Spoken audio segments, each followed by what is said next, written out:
Israel और Hamas में जारी जंग में शिद्दत आ गई और मकबूजा फ़लस्तीन के इलाके गजा में 27 अक्टूबर से जारी ज़मीनी ऑपरेशन के दौरान हमास के ताबड़तोड़ हमलों में माली नुकसान के साथ साथ इसराइल का जानी नुकसान भी बढ़ने लगा।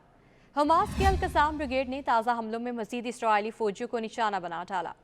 इसराइली फौज पर रॉकेटों मार्टर गोलों से हमले किए गए, जिसमें कई इसराइली फौजी हलाक और जख्मी हो गए, जबकि मरकावा टैंक और बख्तरबंद गाड़ियों समेत मुतादिद फौजी गाड़ियां तबाह कर दी गईं।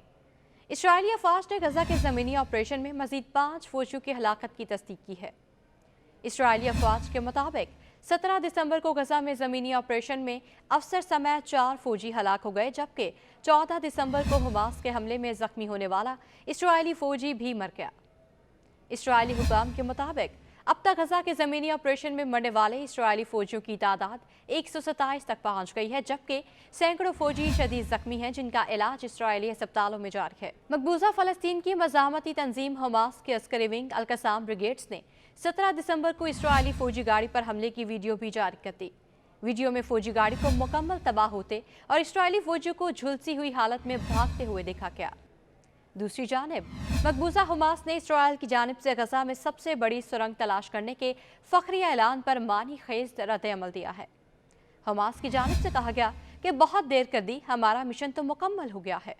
गुज़श्ता रोज़ इसराइल ने दावा किया था कि गजा में अल-कसाम ब्रिगेड्स के ज़ेरे इस्तेमाल सबसे बड़ी सुरंग तलाश कर ली है और ये सुरंग 4 किलोमीटर तवील और 165 फुट गहराई में जाती है, जिसमें बिजली का निज़ाम भी मौजूद है। ये सुरंग एरिस बॉर्डर क्रॉसिंग और इसराइली फौजी छावनी के करीब है।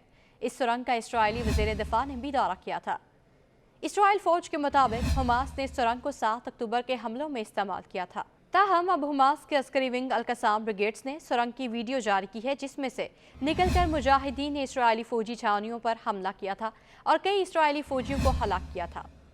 इसके साथ ही मुजाहिदीन मकबूजा इलाकों में दाखिल हुए थे और इस हमले में इसराइली फौजी और पुलिस एहलकारों समेत 1000 से ज़ायद इसराइली हलाक हुए थे। वीडियो के साथ अल-कसाम ब्रिगेड्स ने लिखा कि बहुत देर कर दी, हमारा मिशन तो मुकम्मल हो गया। हमास के हाथों अपने फौजियों की हलाकतों के बाद अपनी खिफ्त मिटाने के लिए इसराइली अफवाज के निहत्ते फ़लस्तीनियों पर बर्बरियत जारी है। मगरबी ताकतों की मां पर इसराइल की गजा वहशियाना बमबारी में मजीद 151 फ़लस्तीनी शहीद और दर्जनों जख्मी हो गए। फ़लस्तीनी हुकाम के मुताबिक 7 अक्टूबर से अब तक गजा में शहीद फ़लस्तीनियों की तादाद 19,453 हो गई है, जबकि जख्मियों की तादाद 52,286 है।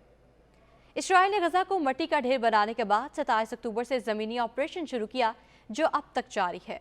दूसरी जानिब इंसानी हकूक़ की आलमी तंजीमों ह्यूमन राइट्स वॉच और एमनेस्टी इंटरनेशनल ने इसराइल पर जंगी जराइम का मुकदमा चलाने का मुतालबा कर दिया। गैर मुल्की मीडिया रिपोर्ट्स के मुताबिक ह्यूमन राइट्स वॉच ने इसराइल पर जंगी जराइम में मुलविस होने का इल्ज़ाम लगाकर अमरीका, बरतानिया, कनाडा और जर्मनी से इसराइल को असलहे की फराहमी फौरी रोकने का भी मुतालबा किया है।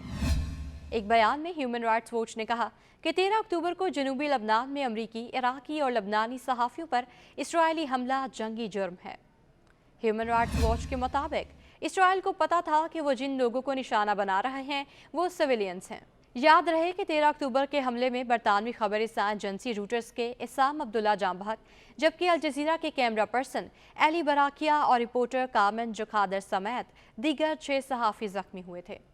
दूसरी जानिब एमनेस्टी इंटरनेशनल ने भी 13 अक्टूबर को सहाफ़ियों पर इसराइली हमले को हदफ तनकीद बनाया और मुतालबा किया कि इसराइल के इस हमले की जंगी जराइम के तौर पर तहकीकात की जाएँ।